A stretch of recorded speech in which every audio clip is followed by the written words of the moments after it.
spring, 1978.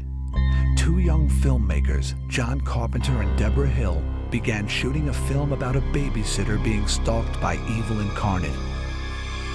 Shot in 20 days, on a budget of just over $300,000, the film went on to make over $50 million, and until recently was the highest-grossing independent movie ever. It's influenced a generation of filmmakers and film-goers, and its title has become synonymous with movie horror, Halloween.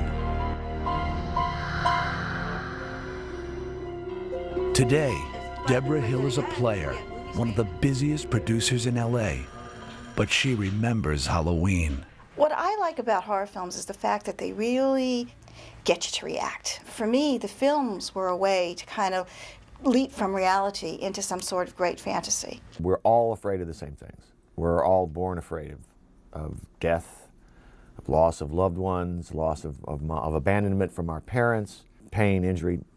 All of it is the same. We're all afraid of the same things, which makes a movie that deals in our fears universal.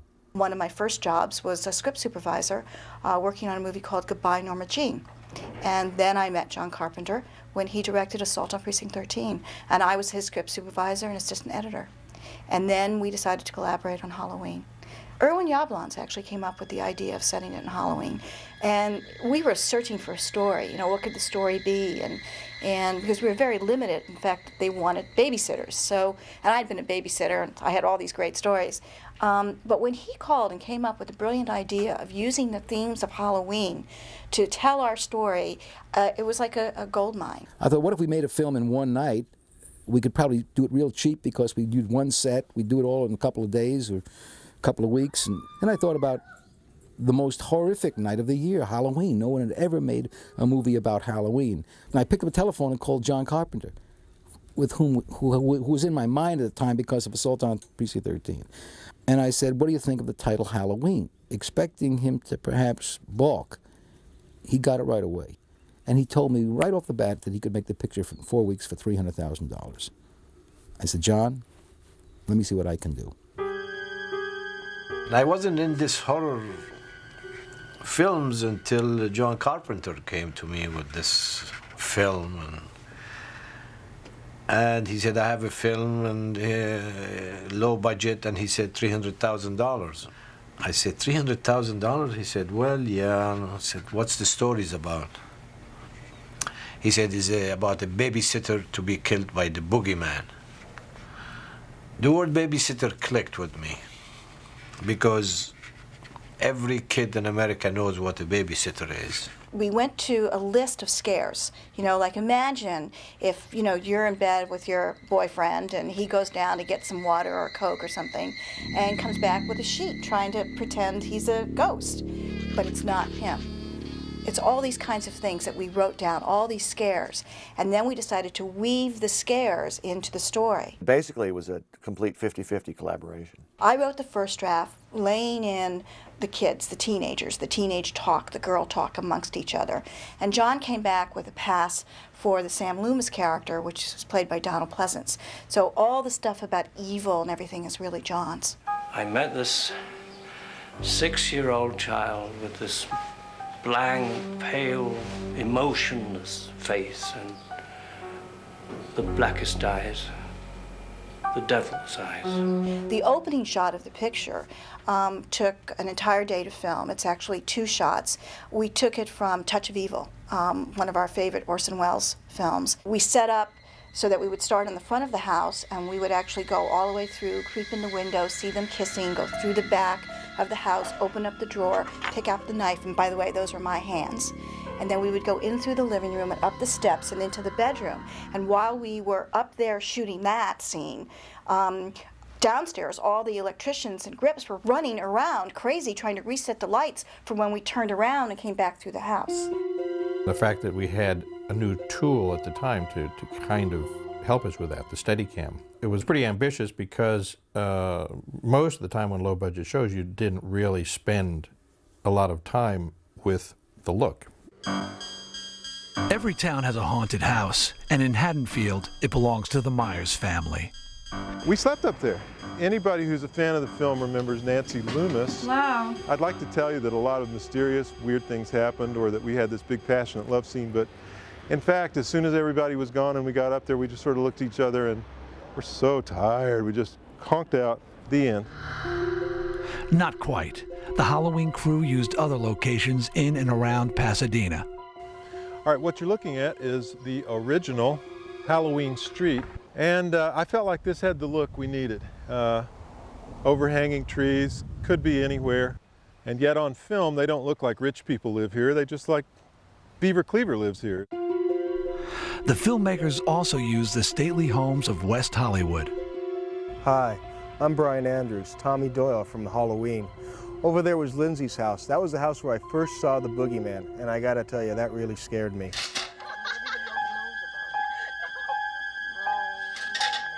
Over here, we have the Doyle house.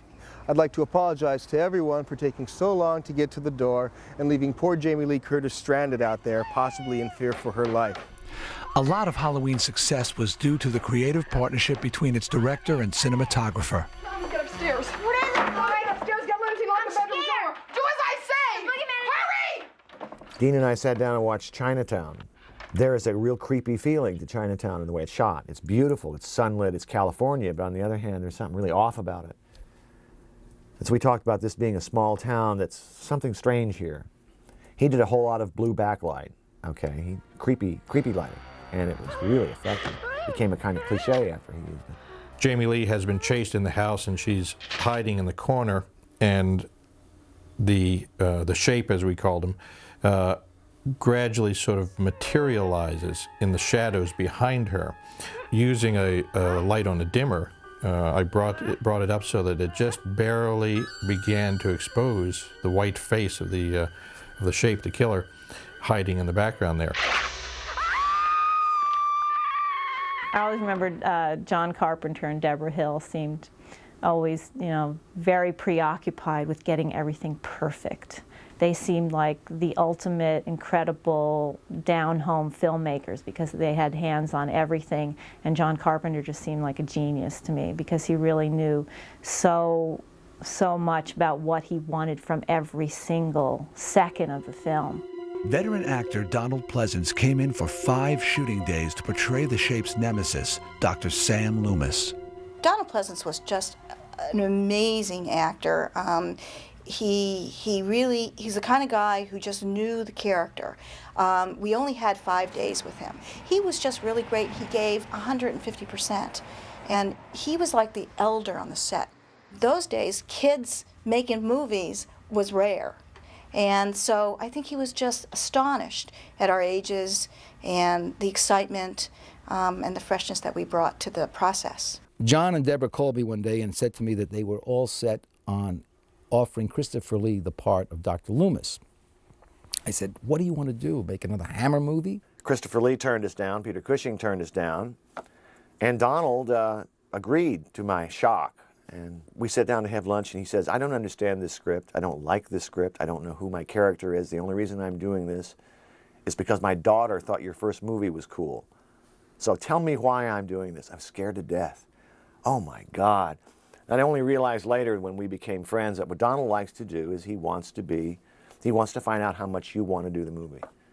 He wants to find out how passionate you are as the director. And so that's his little trick. Donald, his action is he runs and he shoots the shape, blows him out of a window. On the set, I was shooting his reaction. So he says, I can play this, what do you want me to do? I can play this 2 ways. I can play this, oh my God, he's gone, or I knew this would happen. I thought, boy, that's interesting. I don't know. Can you do it both ways for me?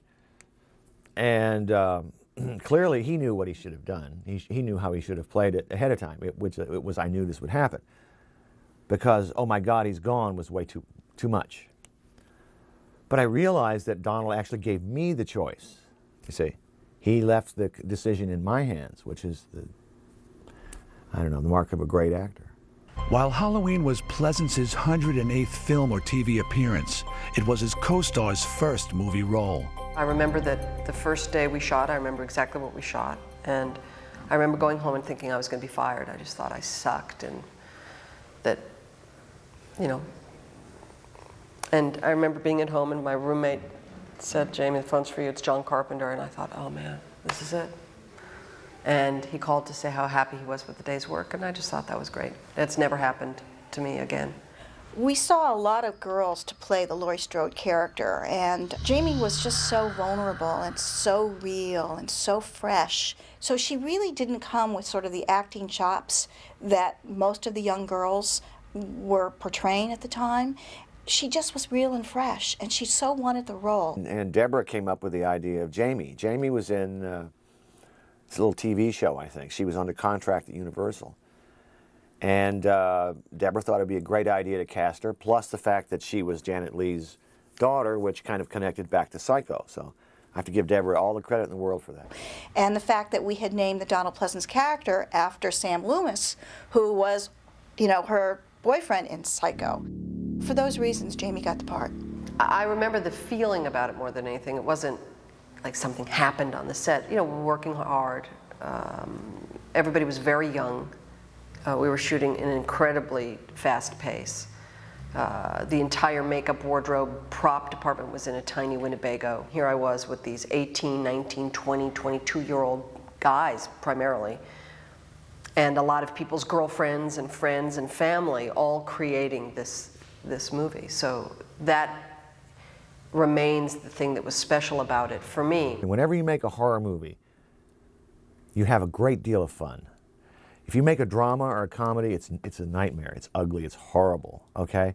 Because the subject matter, everybody gets very serious, especially comedies. Boy, they're tough. But a horror movie, everybody starts loosening up, and the more blood you bring out, the more fun it is, the more people get killed, the crew is laughing and joking. It's like a picnic. And so that whole feeling was kind of rolling through Halloween. Halloween's villain was more than just a killer. It was a supernatural hurricane. What I thought about doing was not giving the antagonist, Michael Myers, really much of a backstory, but kind of kicking him up into a legendary kind of situation where he's much more like an element of nature. Because I thought that would be more frightening rather than personifying, make him almost a force. So then the mask, which ties in with Halloween, would blank out his human features for most of the film, making him then just some sort of force of evil that is irrational, unstoppable. But the shape had to be more than just some guy in a fright mask. Nick Castle had been a schoolmate of John's at USC. Nick had a wife and I believe 2 babies. I know there was at least one, it may have been 2. And they came by every day at lunch, and you know, here's this guy with this oversuit on, and you know, the mask was just always lying next to him. He'd put it on and go do the work. His portrayal of the shape, now remember, the shape has no lines in the movie, none whatsoever. It's just sort of a, you know, a mask, and it's a presence that we wanted. On Halloween 2, we had a stuntman play the role, and even though he studied the Nick Castle kind of feeling, he could never quite get it. I think they're trying to make it more important than it really is. I actually just walked. John actually did say something, you know, I like the way you walk, I think it'll be good. Now maybe John thinks of me as a serial killer, I don't know. I remember I'm about to walk across the street in the first shot, and I realize he has not told me anything about what I'm supposed to do as this character. So I came up to him and basically asked him, what's my motivation? You know, as the shape walking across. How do you want me to walk? You know, how do you want me to, am I supposed to be this or that? And he said, Nick, just walk. Nick was suggesting all sorts of attributes that he could play to this character, thinking, okay, is he really a psychopath? Is he really crazy? Is he somebody who's insane? Does he have any of the kind of schizophrenic movements that we kind of associate with mental illness? And I just told him to be simple with it. Basically, when he's watching something or someone, stand still, just move very gracefully, because Nick can do that. Make this killer almost a blank slate that we can project everything into and make it much more horrifying. I am actually in this movie without the mask on. early on when the Michael Myers escapes from the hospital. He jumps on a car, right, and he smashes the car window. It was raining that night. It was supposed to be raining that night, and it was very cold that night. And all I had on was my underwear and this hospital gown. And I didn't know it was supposed to rain. This is 3 in the morning, maybe 40-something degrees, and all of a sudden, someone yells. Dean Cundy, that little rat, probably yelled, "Turn on the hoses." And they turned on the hoses. They didn't bother to warm up the water or anything like that. And I remember the feeling of ice cold water hitting my body through the hospital gown. And then they had to do take after take. And I'm sure there was no film in the camera. I'm sure the first take was perfect, and they were just doing it to torture me. I think he really gave the movie something. I think there's little moments that he does in the movie that are really special that, take it away from being just some sort of thug in a suit. He really kind of, at one point, he tips his head and kind of looks at his handiwork. And I remember when I stabbed the kid up against the refrigerator or something, boom, stabbed the kid, and I remember that direction. John said, "Tilt your head this way, tilt your head that way, like you're looking at him." And everyone loves that. Well, he was so agile and subtle, and he made a great shape because of that. Well, I needed to go pick up some trick-or-treat shots, second unit, and I wanted them where trick-or-treaters went by and suddenly there stands the shape. So not only was I going to direct the second unit, but I brought the costume and I was going to be the shape. So I put this shape costume on, and of course I'm so much tinier than Nick. And in dailies it was so hilarious because the shape had shrunk. One of the most famous faces in horror almost had a completely different look. John assigned me the task of finding some choices for the Halloween mask. And I picked up 2 that looked like really good, legit choices. One was an Emmett Kelly mask. Emmett Kelly was a classic clown with a big red nose, stupid hair, and a big smile, big blue smile on his face. And I thought, how frightening, how grotesque. The first Michael Myers mask was actually a William Shatner from Star Trek masks that we kind of changed a lot. We opened up the eye sockets, we changed the hair, we did something to the skin tones to make it this white, pasty kind of mask. And it was kind of scary because it was sort of featureless. And that's what we're going for. And first it was the Emmett Kelly mask, and he came out of the bathroom wearing it, and everyone agreed it was pretty eerie. It was strange. It was weird, made you uncomfortable, and you knew that was a scary situation. Went back, came out with the other mask, and a cold chill ran up everybody's spine. It was so scary looking. It was so demented, it was so sick that we knew we had it. I wasn't impressed with the mask at first. I thought the mask was fake. I thought it was phony. I didn't like it. I thought the mask wouldn't work, but I was wrong. For the only time in the series, Michael's face is revealed for a split second on camera. For that one shot, we brought in an actor, imported, a guy who hadn't been part of it, and did the reveal to, as I remember, he was sort of a blonde, nondescript sort of face, almost sort of the other side of the Captain Kirk mask was, a nondescript face. But this kid had a youngish looking face, okay? And I don't even remember who he is now. But what he had to do was take the mask off and react. I think he'd been stabbed or something in the face. And people read into his face much more horror than is there. It really isn't much to it. It's just a kid. The film's lack of blood was offset by one of its most distinguishing features, Carpenter's brilliantly menacing score. I had to do the music to Halloween in about 3 days. I had to do the whole score so I could go in and perform it and get out. My dad had taught me 5/4 time on a set of bongos when I was young. So just to teach me some rhythms. They're not 4/4 time, it's off one. And so I decided just to do that as an octave on a piano. I've never seen a movie completely transform. I learned a great lesson about the power of music and sound effects and sound on that picture. I know it's true of every picture, but in this film, it made a quantum leap. There's no way to describe the difference between. In fact, if you want to explain it to yourself, try watching the movie one time with the sound off. And later on, by the way, when I watched this picture with audiences, and I watched it many, many times, I used to see young people at the most horrific times in the film watch the screen, but clamp their hands over their ears. And I never understood that. I asked my son about that one day. He said, that's what we all do, he said, because the sound is too scary. When the film was finished, no one expected what happened next. The first theatrical engagement of Halloween was in Kansas City, in 4 theaters, and we had a very modest campaign. I remember getting the first phone call on Friday night, about midnight, and finding out that we'd done $200 a theater. And I went to bed that night thinking, well, it'll get distributed, we'll do all right. The next night, we'd gone to $800 a theater. The following night, we'd gone to $1,600 a theater. And by the end of the week, we were doing $1,500 to $2,000 a theater. I've never seen word of mouth spread like it did in Kansas City. It was the most exhilarating experience. Everybody was surprised by its success. And it didn't succeed right away. It was something that built over, 3 or 4 months. And even then, it wasn't like I walked down the street and people were going, hey, Laurie Strode, all right. I mean, again, 1978, it certainly did very, very well, and it made, a lot of other people a lot of money.